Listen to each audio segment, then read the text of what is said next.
Walk me through like this saga of this intersection. So over a year ago, I was going through this intersection. We had picked up some coffee at Ascension over here, and I just realized how many conflict points there were just trying to cross onto Garland and leave from this area. And so I just thought, hey, this is a perfect place for a stop sign. So I put in a request for a stoplight here, just because of all the traffic we have here and so many conflict points that it creates, not just for drivers, but for all road users, including pedestrians, cyclists, people who ride the bus. What was that process like? So it's really simple. Using the Dallas 311 app, you just go in there, you can request updates and changes to the city. I've put in a lot of requests for crosswalks, stop signs, and a few stoplights over the years. And so I think if they go through with this might be the first stoplight I've gotten installed. So when was this? When did you hop on the app and do it for this particular intersection? It was over a year ago at this point. The process is understandably a little slow because they have to do traffic counts to see if it meets basic criteria for it. But they came back and initially said, this was, I don't remember the month, but some time ago, they had said that it was, the number of crashes that have occurred here at this intersection met a criteria to look into it further to install a stoplight. So then when did you get correspondence again? So it was last month. It was in September. So well over a year after I put in the initial request, I get an email in September from the city saying that it meets all the standard criteria for a stoplight.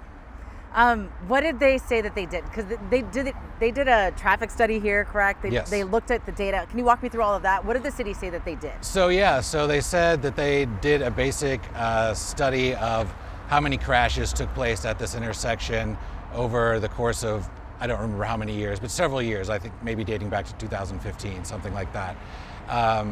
And then they did a traffic study after it met those basic criteria, and they did that back in January. And then I got the notification that it met all the criteria for a light just last month in September.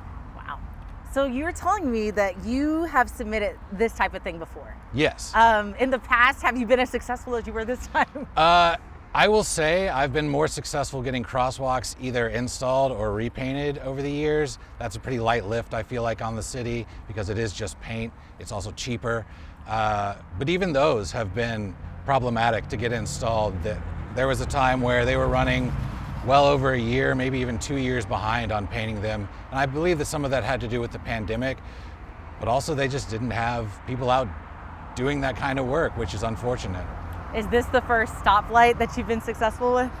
If it's installed, it will be the first stoplight that I've been successful with, yeah. I have a stop sign that I can take credit for, but yeah, this will be the first light that I know of. Maybe they didn't tell me, but the first one that I know of. How does it feel to know that this is coming to fruition, or this is potentially coming to fruition? I mean, it feels really good because at the end of the day, this is about safety. This is about making Garland Road safer for all road users, not just drivers, but people who are on foot like I am a lot of the time, people who take transit, and for those who can't drive. So it's just about safety and making, our roadways safer for all users. Awesome. For people who are watching this, what would you want them to know? You can take matters into your own hands. If you see issues in your own neighborhood with people speeding, request some stuff through the city. Use their app. It might not work, it may work, but it's at least going to get a log and a record of your request in, and then you can contact your city council members and just keep going up the chain until you actually see that action come into effect. What would you say are the biggest hazards and cause for concern at this intersection? I mean, we're standing right here. Do you feel entirely safe just kind of standing this close? I mean, we're on a sidewalk, I don't know, 100 feet away, and even here, I don't feel completely safe. When you look at cars trying to turn out here, as they're doing right now, especially during rush hour, this traffic is coming hot and heavy. Drivers are going 60 miles an hour, some of them, even though the speed limit is posted much lower. So how long is this person going to have to wait? Imagine if you're on foot just trying to cross. to get over here to get a cup of coffee, to go to the dentist, to go to the doctor's office, to get a burrito over here at Chipotle. You know, you're risking your life crossing a busy road right here. And even drivers cutting across here, they're risking, you know, possible injury too with cars coming through. So the conflict points is one of the things we're trying to just minimize, honestly.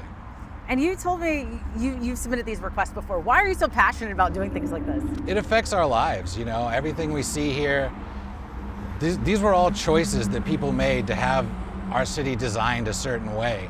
But unfortunately, a lot of those choices turned out to create a dangerous environment for folks. You know, I've been a pedestrian in this city for a very long time. I haven't owned a car since 2009, and I get around the city on foot and on DART.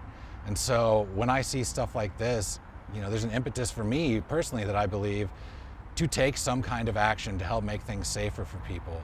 And so because it affects me, it's personal, you know, so that's why I do it. How did you know to get on the app and do it this way?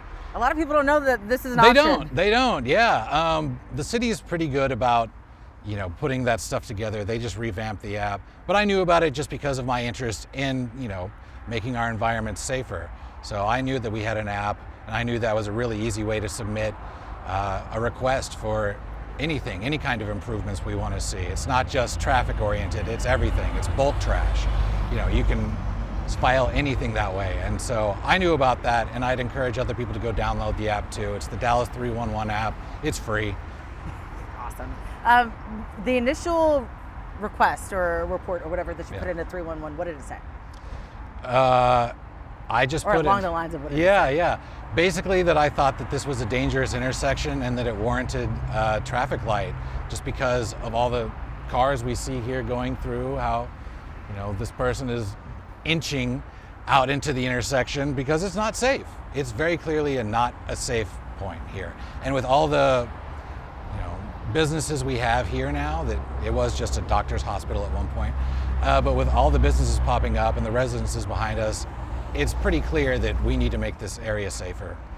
And then what was the correspondence like back and forth? It's really just been those two emails.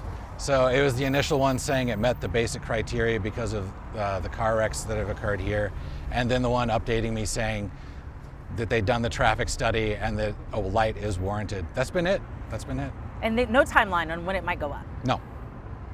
So hopefully soon. Yeah. But, you know, it doesn't matter necessarily when it goes up, just that it does go up.